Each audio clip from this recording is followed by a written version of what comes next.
Hey there, welcome to Procon Grey. I hope you're joining me after watching my earlier video on my quest for premium audio, where I gave my review of the DVLA Phantom Reactor. If you've not, then maybe after watching this video, do give that a shot. It'll give you a little bit more context on this journey that I'm on. So, as the title suggests, this is my continuing journey for great home audio to pair with my really fantastic Samsung Frame TV. I've reviewed that television as well, so check the link in the description in case you've not seen that. Now, seeing as a portable high-end speaker didn't quite cut it, I decided to look at a soundbar subwoofer solution. So the two brands that sprung to mind were Bose and Sonos. Both these brands have convenient, easy to connect smart speakers with wireless subwoofers, and both had the ability to be upgraded over time with maybe adding rear channels. So I thought I should check them out and decide which one would be better for me. Now, Bose was a little easier to find because most major retailers stocked them, so I did go and have a visit. And I noticed that, at least at the time of when I was out to buy the speakers, there were 3 soundbar options and 3 subwoofer options. Each could be paired with each other. The soundbars were the 300, 500 and 700, and the subwoofers were again the 300, 500 and 700. So here's a quick table I put together comparing the price and availability for these soundbars and bass modules or subwoofers to give you a rough sense on what I had to work with. See, my budget was about 1.2 lakhs. I also wanted to get the best bass output I could possibly get, which meant the BassModule 700 with the 12-inch driver. I would have liked to compare all 3, but unfortunately, the couple of stores that I went to only stocked the BassModule 700 and the BassModule 300. So I don't know how the 500 sounded. But again, compared to the two, the BassModule 700 was obviously more powerful. Now the soundbars. Look, the soundbar 700 was out of my price range if I combine that with the BassModule 700. So I decided to check out the soundbar 300 instead. Now yes, this meant I would sacrifice the 5-channel output offered by the soundbar 700 in favor of the smaller and cheaper soundbar 300 that only was a 3-channel soundbar. Now I know I could always buy Bose rear speakers at some point and get complete true 5.1 experience, but I do believe the rear speakers for Bose are a little expensive, and also availability is a bit of an issue there. So the Bose contestant I had in mind was the soundbar 300 paired with the subwoofer 700. So let's say that's contestant number 1. Let's look at contestant number 2. So this is the Sonos setup. Now, unlike Bose, Sonos was hard to come by. The only store that I could come across that actually stocked it was the Den, the same place where I checked out the DVLA Phantom, so extremely patient people. Now, Sonos had 2 soundbar options and 1 subwoofer option. The 2 soundbar options was the Sonos Arc and the Sonos Beam, and the subwoofer was just simply the Sonos Sub. Here's a quick table to give you a sense of the prices of each. Now let's look at the 2 soundbars from Sonos. So looking at the 2 soundbars, the Sonos Arc was clearly the more impressive looking of the 2. It has very neat design and was extremely long and heavy. Not a dick joke. It also had more speakers. I think it was a 5 front-facing channels and 2 height channels. Hence, it gave you that Atmos effect. At twice the price of the Beam, it was out of my price range because I needed to get that Sonos Sub, and I'll talk about that in a moment. So again, put the Arc aside, and I selected the Beam. Now the Beam, just like the Bose 300, is a 3-channel soundbar. So while the Arc had about 8 woofers and 3 tweeters, this one had 4 woofers and 1 tweeter. Quite a bit smaller, quite a bit lighter, but it would fit my budget better. The cool part of this setup was actually the subwoofer.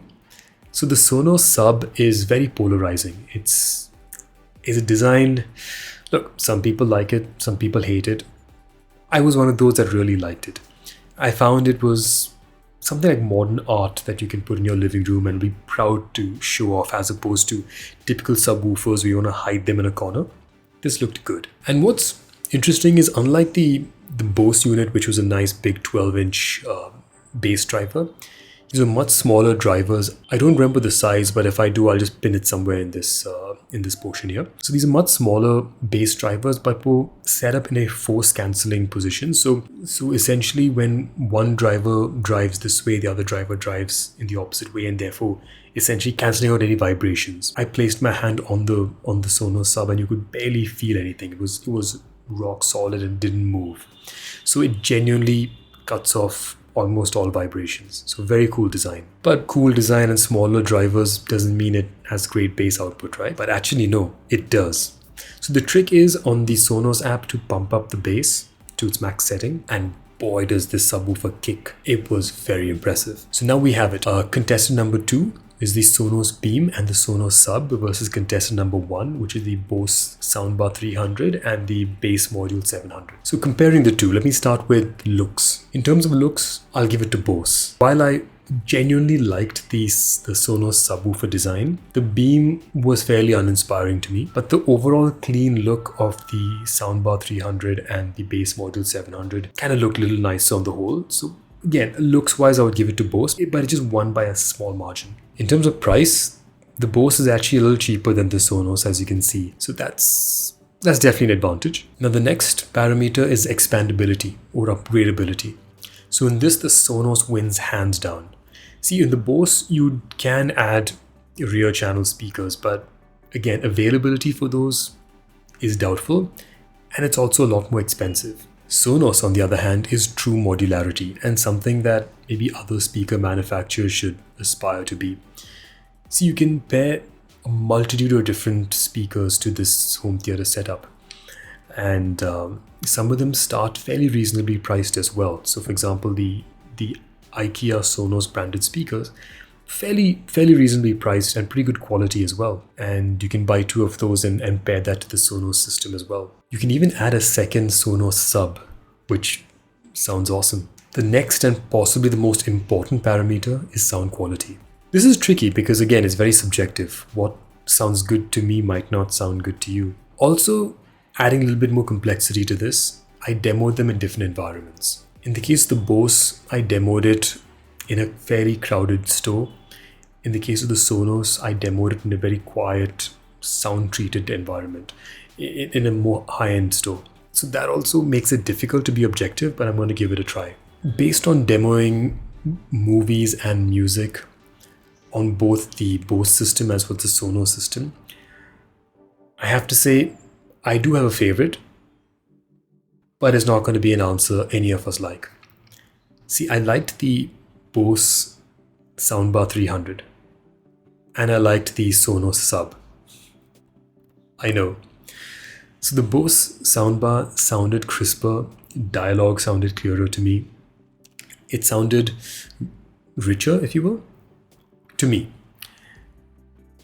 But the bass on the Sonos Sub sounded way better. And this is the problem. Obviously, I couldn't get the Bose Soundbar 300 and the Sonos Sub in pair, then that just doesn't work. So yeah, problem. And honestly, I don't know how to make this trade-off, because do I go for the better bassier unit in the Sonos, or do I go for the crisper, clearer sounding soundbar from Bose and sacrifice some of that low-end grunt, which I like a lot?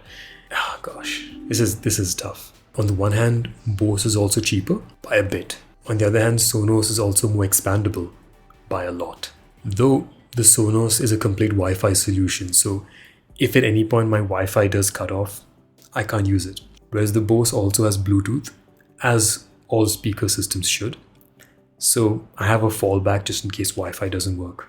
Yeah, so you know what? Spoiler alert, I made a purchase. But it was neither of these two. Yeah, I bought something completely different. So I'm going to end this video here. Join me in my next one where I talk about what I actually ended up buying, the pros and cons of that, and my user review of having that for a couple of months. How do I feel about it? So thanks for joining me on this interesting journey, and we'll see you in the next one. Procon Gray out.